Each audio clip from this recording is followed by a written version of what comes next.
Hey everybody, today we have Nikunj Sharma, who is the co-founder of the PM School, and he's a senior product manager with Games 24/7. He's held several PM roles at Haptic and several other startups. Has a tons of great information about product management and is very skilled in terms of making product management mindset and skill set available to almost everybody. He can speak very sophisticated PM language, but then also he teaches in his evenings and weekends. He's teaching freshers on what product management is and how to upskill to go into product. So really excited to have Nikunj here in the podcast today. Nikunj, let's just start with a little bit more about you. How did you get into product?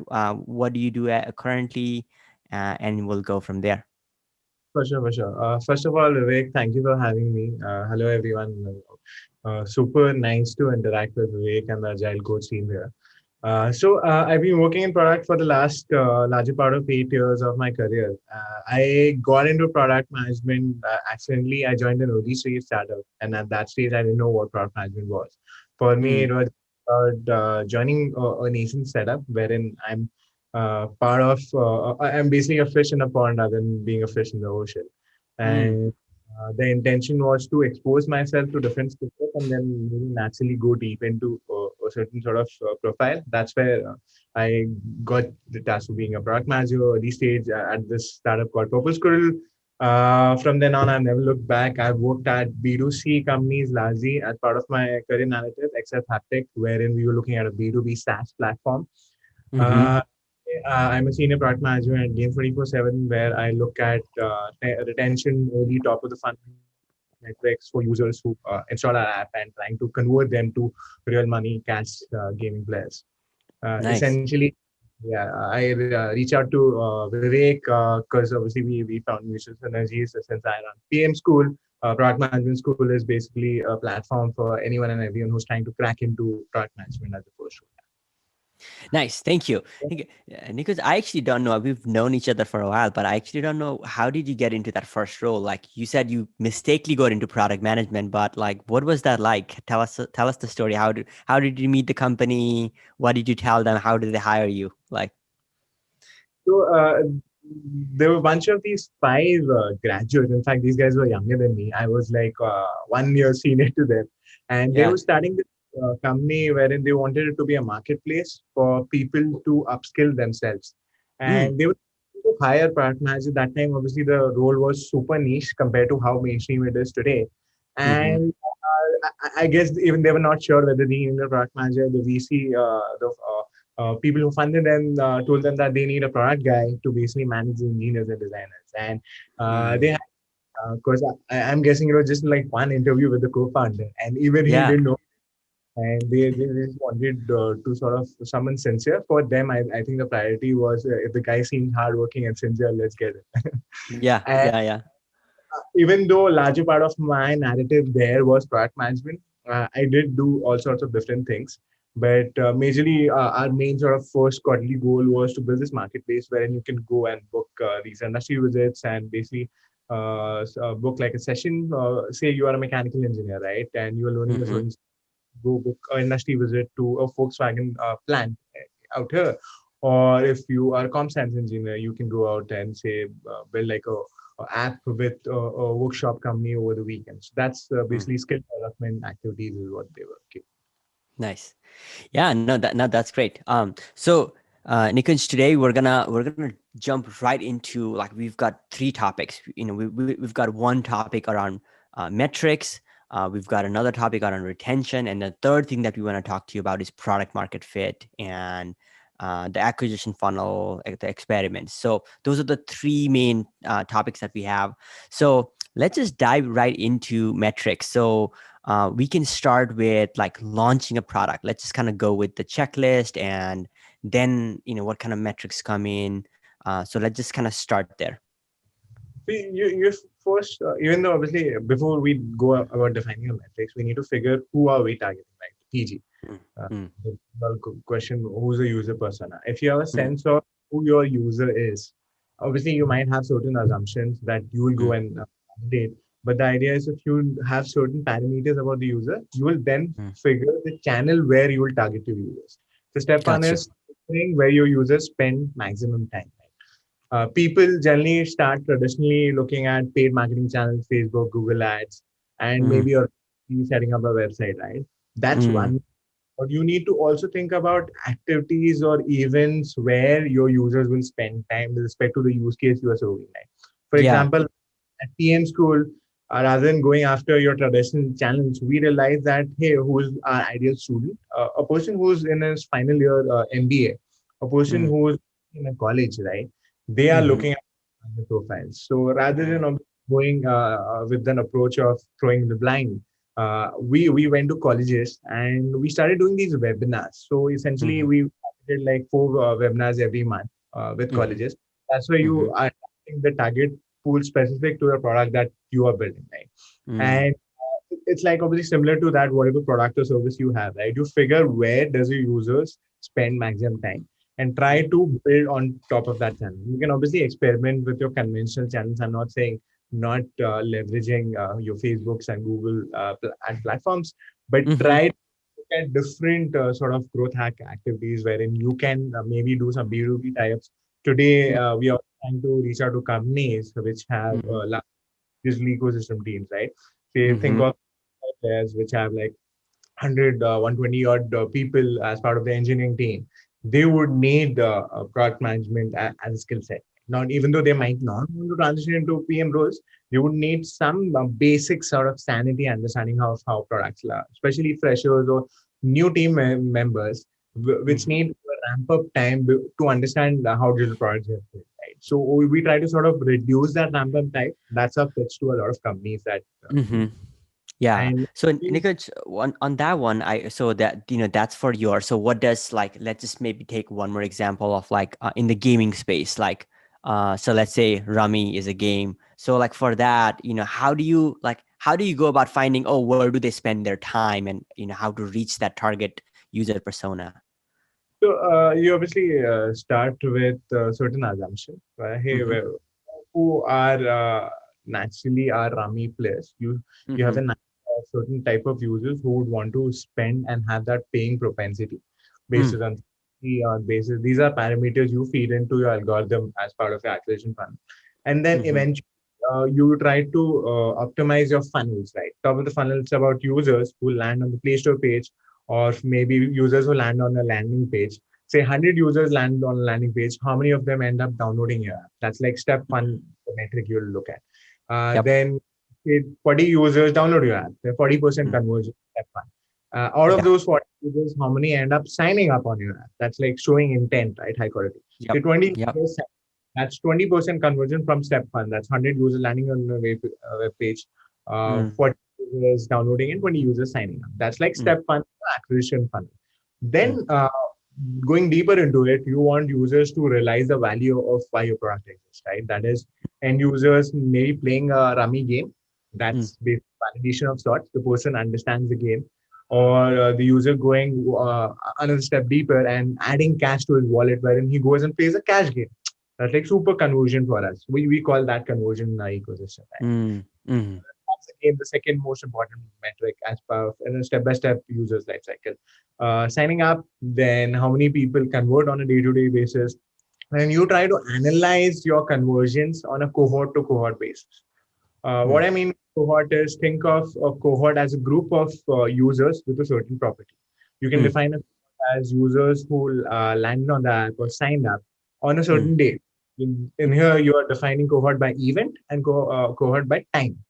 You can Right. also define cohort by certain devices. Hey, users who are on iOS, users Mm. on a certain version of Android, say Android 10, or like Mm. beyond.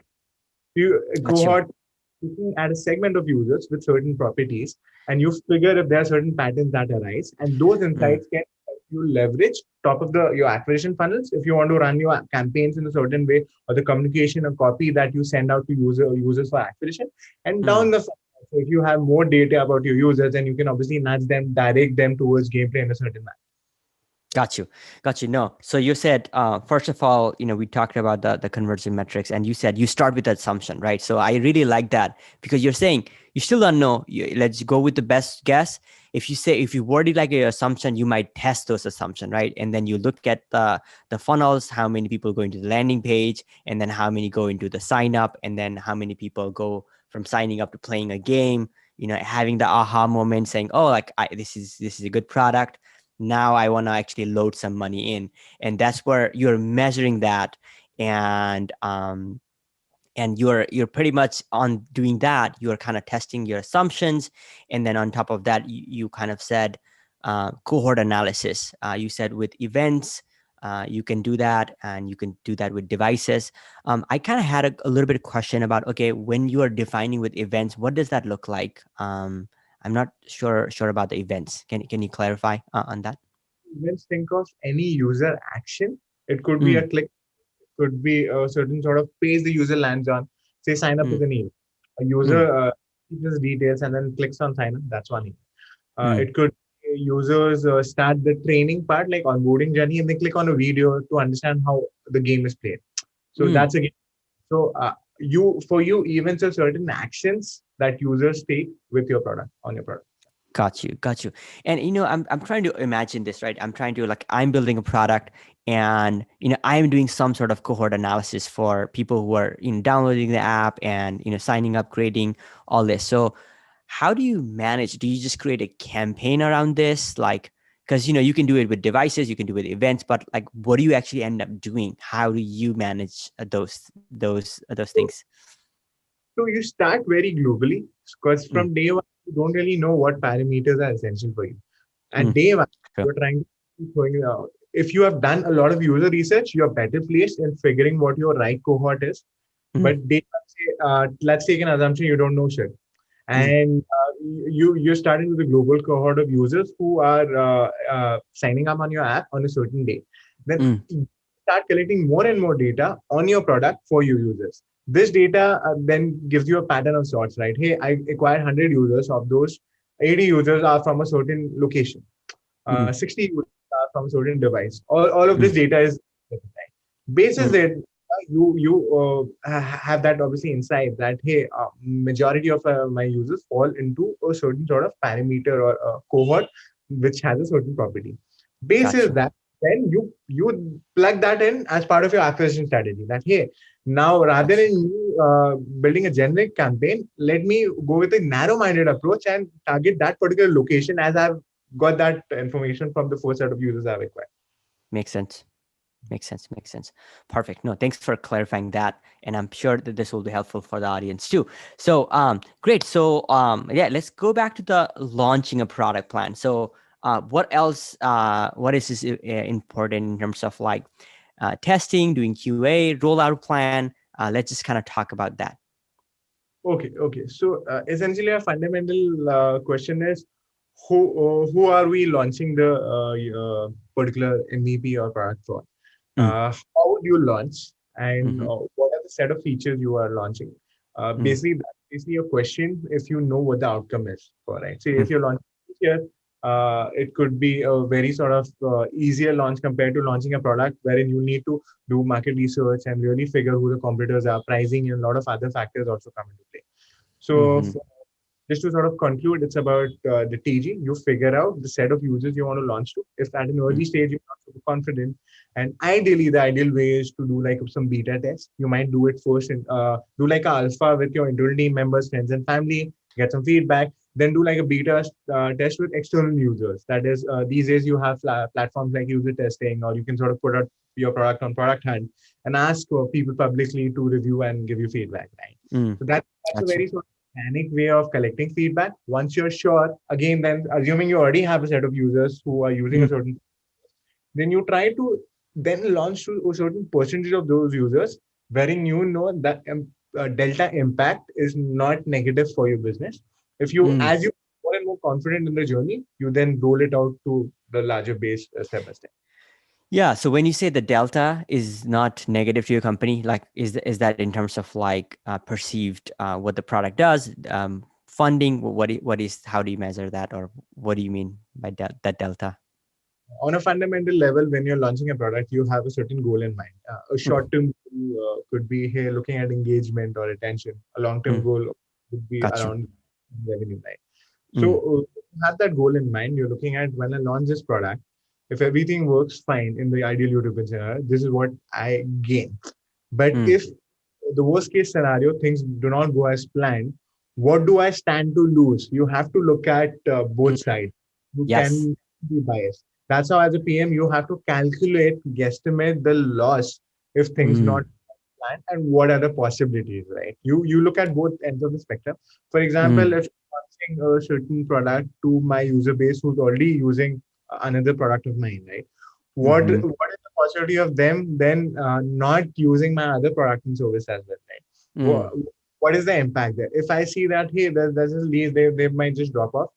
Even looking in the sort of short-term scheme of things, wherein I want them to adopt the product that I'm just launching. mm, If a certain users churn, what are the chances of me getting them back? Like mm, resurrection is not easy, especially users mm, who churn. Getting them back on the platform is a very difficult problem, right? mm. Controlling churn, it's like you have to be preventive upfront rather than thinking about, hey, it's fine if I lose users and then I'll get them later. That's a very different. Mm. Yeah, yeah, and then that we can talk a little bit more about users and churn, and by churn, what we mean is people signing up and dropping out, right? Um, Becoming an not using a product for Not a long. using a product. So, yeah, let's. So you said it's better to be proactive because you're thinking whenever you're designing the product, you're thinking how can you reduce that. So how does a product manager does that, and what are some other ways to reduce churn of users? So the best way is obviously not going it with an information asymmetric approach. You need to know your users, research really well, have like a Mm-hmm. step-by-step launch plan. That is, Mm, as test internally, test with like mm-hmm. 50 users or your family, friends and family, then test externally. You Mm, need to come up with a number in your mind with respect to say if you want to reach say 1,000 users in a quarter, mm, mm. obviously little number. Then Yeah, you say 10% users I need to test with before I'm confident that I can launch for 1,000 users, got you, right? got you. 80-20 rule. You can obviously have like an 80-20 rule. Go in a step-by-step approach rather than just launching your 1,000 and coming up with a lot of problems, right? Yeah, got you. Perfect. So thanks for that. So okay, let's move on. And let's just kind of talk about. So we talked about retention. Was that before product market fit? Should we just go into like, you know, what So else before? Yeah. I would say retention is a part of product market fit because Mm, it's like I've heard different variations of when you know a product market fit exists. Right? On a mm, fundamental level, you see users coming back to your platform. You have certain sort of retention numbers which are positive. That kind mm, of defines a product market fit. And obviously, with that, a critical mass of users. That is, if you only have 4 users retained, that's obviously a too insignificant of a number, right? So yeah. product market fit is fundamentally a critical mass of users that even in the long term, you know that your business will be sustainable. That is every week, say requiring 100 users. And if you're able to retain 20 users, down the line, 10 months down the line, you'll have 100 users of your own. If those Yes. 100 users can then make you cash positive, that's in some ways you could call it product market fit. But then obviously you might have ambitious, unrealistic goals. Right? You might not just be happy with 100 users. So Yes. you need to have a target in mind. Hey, I want to reach X users, or if you have that X, the last goal in mind, basis that you track back and you figure out how many users do I need in the next quarter, and Mm, accordingly have an idea about okay, that's the retention percentage I'm looking at. But industry to industry, the retention percentage could vary. You'd see gaming apps and media and entertainment, something like Netflix, will have high retention numbers compared mm. to other category of apps. Yeah. Yeah. Yeah. Just important to keep that in mind. Yeah. So let's talk about loops, getting user backs, just putting in different intrinsic and extrinsic triggers. Like, how do you think about that as a product manager? How do you plan for it, and how do you execute those things? So when you're building certain features, don't think of building X, Y, and Z as part of your product and people generally tend to think of product as a combination of features. That's not how you should think of it. It's basically a user journey you should have in mind. When you say loops, right, it's essentially you look at users will perform a certain action on your app that Mm, then think of it as like an investment, right? mm, As they have done that investment, when they drop off, basically they become inactive. Due to mm. that investment, they'll get a trigger which then pushes them or nudges them to come back onto the app. That's like a step two. So on a Yes. essentially, there is like an intrinsic motivation which pushes the user to adopt your product in the first place. When Yeah. they start using the product, they'll perform certain actions. Say, to give you Yes. certain, when I've added 7 or 8 friends on Facebook, I've just started using Facebook. That's the investment I've done. So Mm, when I'm not on Facebook, I'll get notifications like, "Hey, my friend has added a photo," or "Another friend has added me." That's like mm-hmm. a trigger that gets me onto the platform again. So the loop is basically step one: the users create the account and add certain friends. Step two: a friend of yours sends you something, or you get an email, or you get like a nudge. Mm, Step: you come on onto the platform and you invest more. Right? You're mm, trying work into the Facebook ecosystem. And then obviously this loop completes wherein you are now part of that ecosystem of you doing something, going back, so someone else mm. obviously creating content that gets you back onto the platform, right? So Got there's you. types of loops. There's also like UGC loops wherein user generated content not just used for getting you back, but for other users. Say Mm, Pinterest for right? In Pinterest, say I'm creating some content, I'm creating a collection of pins. Now that is a loop for other set of users who search something on Google, SEO kicks in, and these are your UGC loops that gets other users as part of the product service, and they get attracted. Right? So yeah. looking at user actions in a step-by-step journey manner, you have to think of your product as certain loops, because if you just think of certain features coming together, you might not think of what will you sort of do with respect to cracking adoption and getting users back onto the platform again and again. You have to think of certain steps that the user sort of takes in as part of their first interaction with the product, which kind of becomes like a platform or an establishment, right? It's like setting up the Mhm. bricks so that they can Yeah. eventually come to the platform. That's why look at journeys or loops is how product managers eventually carve out product life cycles and features. Nice. Thank you. Nikunj, so our next question is, what is product market fit? Let's just summarize that again. And when do we know when we have met a product market fit? Uh, Looking at it from a metric standpoint, think of certain number of users Mm-hmm. where the lifetime value, that is the revenue that they have generated for you, is Mm-hmm. greater than CAC, that is the acquisition cost, right? Mm, And basically that's how your business is working, functioning, and sustainable, right? But these mm-hmm. days, you also look at certain products which are not monetizing in the first 1 or 2 years. So they look Mm, at users who are retained. So mm, retention is also a biggest sort of inclination or a signal of you mm, having product market fit. To define it on a simple level, think of if you have, say, a certain significant number of users who mm. use your product on a certain weekly or monthly basis. That Got you. weekly or frequency can vary from product to product. Like some products have monthly frequency. Real estate platform will have like yearly frequency. As long Mm, as you know that certain users use your product and perform that core action. When I say core action, for Uber, the core action is booking a ride. mm. Uber does not really hold weight with respect to the users who just land and open the app, right? You would Definitely. want to perform core actions on with a certain frequency, and if Mm, that number is significant enough, then mm. you realize that, hey, PMF is hit. Got you. Got you. And then you talked about core action. So let's just kind of also talk about, how do you see core product value? Um, So the core action is fundamentally the use case for which your product exists. A mm, food app like Deliveroo or DoorDash, right? If you DoorDash. have a ride or booked a rider, obviously you need to purchase and complete the funnel end to end. On an e-commerce Mhm. website, I just go to a product page, that's not a core action. I need to Mm-hmm. complete the purchase of a product. Even one single purchase, that's a core action completed, right? On Airbnb, if I book a certain sort of BNB, then that's a core action completed. On a gaming app, it's about not just opening the app, right? Looking at certain things, unless and until you play a game, that's basically signaling that you have completed a core action. Got you. And let's just kind of go into just other things like NPS score and critical mass. How do you view those two concepts as a product manager? Super important, right? NPS is a signal of whether your users are happy and will they go ahead and recommend and refer your product to other friends and family, right? Mm-hmm.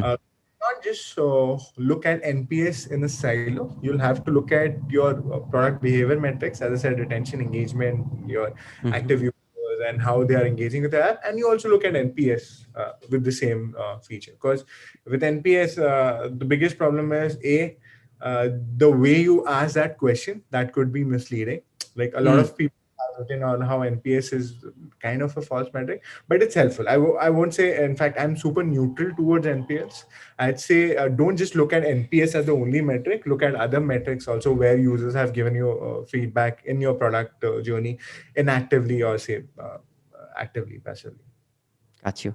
So what other metrics do you use then, just to kind of understand like how are customers feeling about it, their satisfaction? Is there, how do you balance that out if you're just neutral with NPS? What else do you do? So we actively, at least part of wherever I work, right, we would randomly reach out to a lot of users and collect feedback and Mm-hmm. work very closely with your support teams because Mm-hmm. they are is the music when something goes wrong, right? Right. And support teams is basically people who handle the emails or calls or queries or issues that you get, right? You Mm-hmm. have to that you are syncing with them like at least once in every 2 weeks, if not more, right?